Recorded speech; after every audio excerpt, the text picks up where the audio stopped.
Wait, you want me to tell you what my husband thinks? My husband is not the Secretary of State. I am. So you ask my opinion, I will tell you my opinion. I'm not going to be channeling my husband. Good afternoon, everyone. I've been given a task to speak a bit around the competition that's happening with the United States and China in DRC. It's very important because the connection between China and DRC has always been lost. Patrice Lumumba, one of our democratically elected leaders, was assassinated. Progressive forces came together to organize to transform the Congo in the 60s, and China was actually supporting the Congolese. Do you recognize anyone in here? This is happening in Tiananmen Square. I think I'm pronouncing it right. Tiananmen, is that correct? 700,000 people in 1964 came out in support of the Congolese people. As Mao was speaking, sharing about why we needed to side with the Congolese who were fighting against imperialism. But the history of China and Africa, in particular the Congo, doesn't start in 1964. China has always been with the African people in their struggle.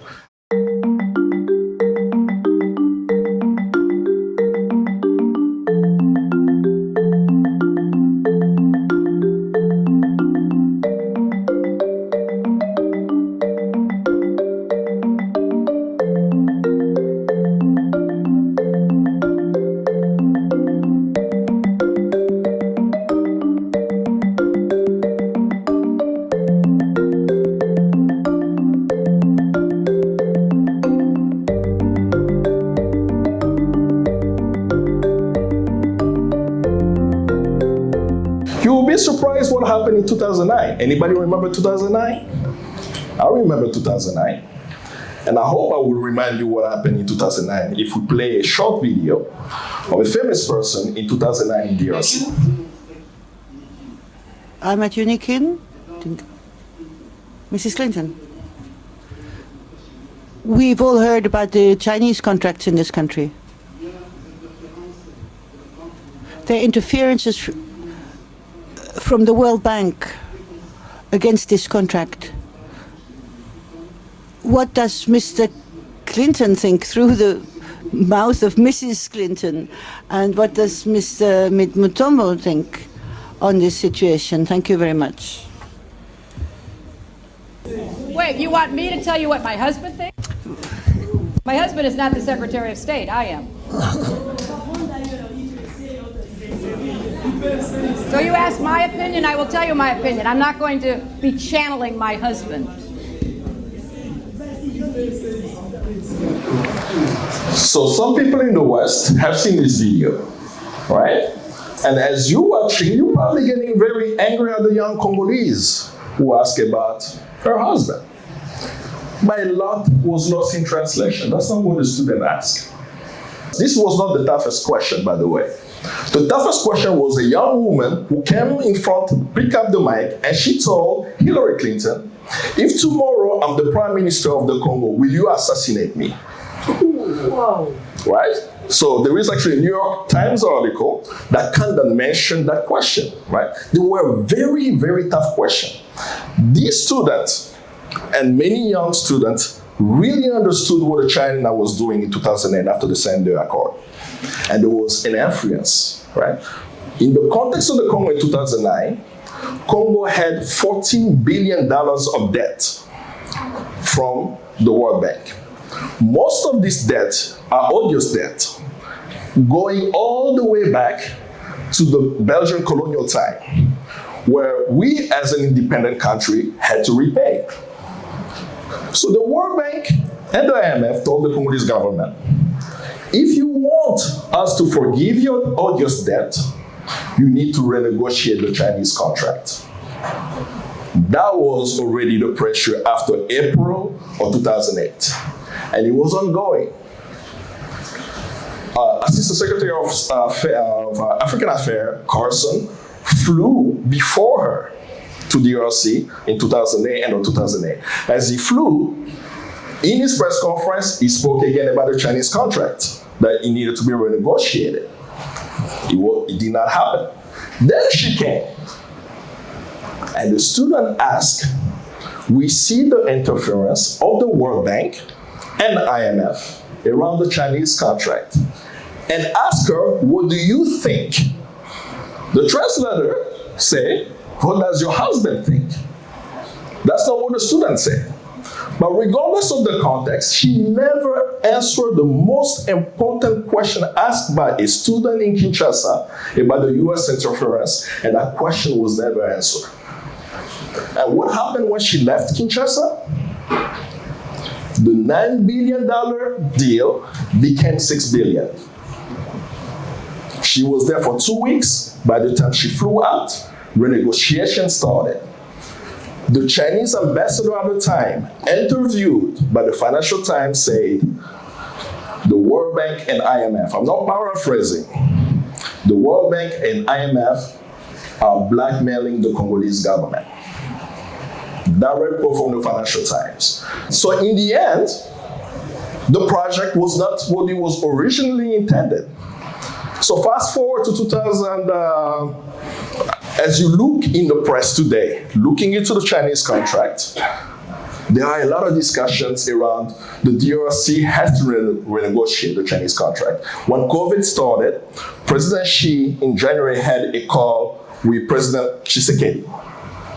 And the discussion was, one, forgiving the debts. I think it was about $58 million was forgiven from some of the loans that China provided to DRC as alleviation for COVID during that time. Xi calling was to make sure that the program is still ongoing. And then, surprisingly, President Felix Tshisekedi, who's the current president, around April, due to the pressure of the United States, called for another renegotiation of Chinese contract. So I'll share with you the structure of the loan, and I'll share with you how now it's actually terrible for the Congolese what is happening. But if it's not $3 billion, what is it that they're going to renegotiate, right? So what is it, if I have to look at it from a technical perspective, what is it that Congo is getting?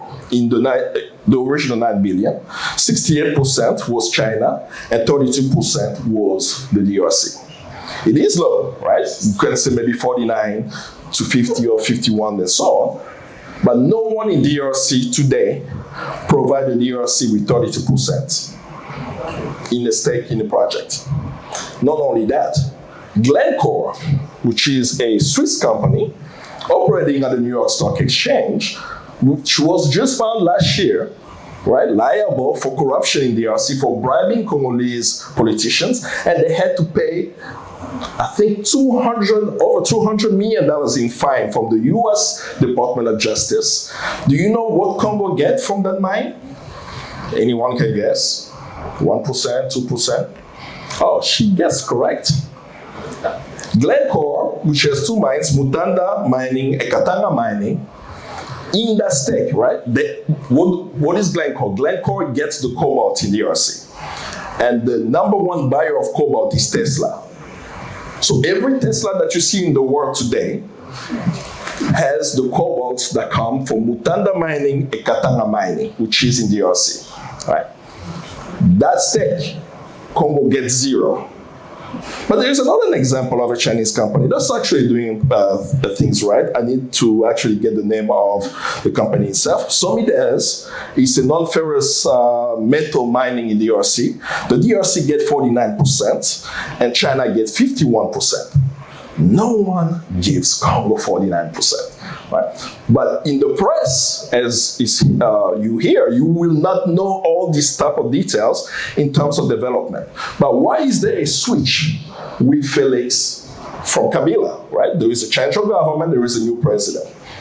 Felix Tshisekedi, arguably, depending on what you read, was not elected by the Congolese people.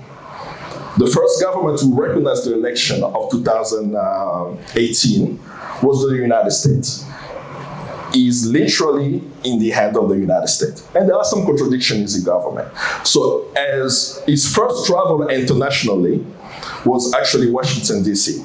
He traveled to the US in April of 2019, went to the World Bank, went to the IMF, met some mining companies. So he had guarantees that the West will support him. And the US whispering in his ears, you need to renegotiate the Chinese contract and give us control of cobalt because cobalt is essential for the current technological advance around the world. And the US has been successful because this December, they were able to sign an agreement between the Congo and Zambia, where they signed a memorandum of understanding where Congo's cobalt today is directly funneled to the United States. That brings into question what will happen to China Molybdenum, which has the largest copper and cobalt reserve in the DRC. So this is why the CEO of China Molybdenum has been going to the DRC often to try to understand what is actually unfolding. What I wanted to share in my presentation is to understand Congo's role in in modern day technology, how games are played depending on who is the leader, what is actually in writing and how it's actually benefiting people. But there are a lot of misinformation around what China is doing in the DRC, particularly the mining, because not enough researchers are providing information that presents the facts. I think I will end there, and I hope in our exchange and discussions, we'll be able to get more information. Know that the people of the Congo, everything I share, the number one concern right now is to have a peaceful country where they control their land and resources. They understand the contradictions of what's happening at the government level, and they are hoping in their struggle they can also connect with ordinary people around the world so that we decide how we use the profit for our land to build our roads, our hospitals, our schools, and be a better human being and contributing to the humanity. Thank you.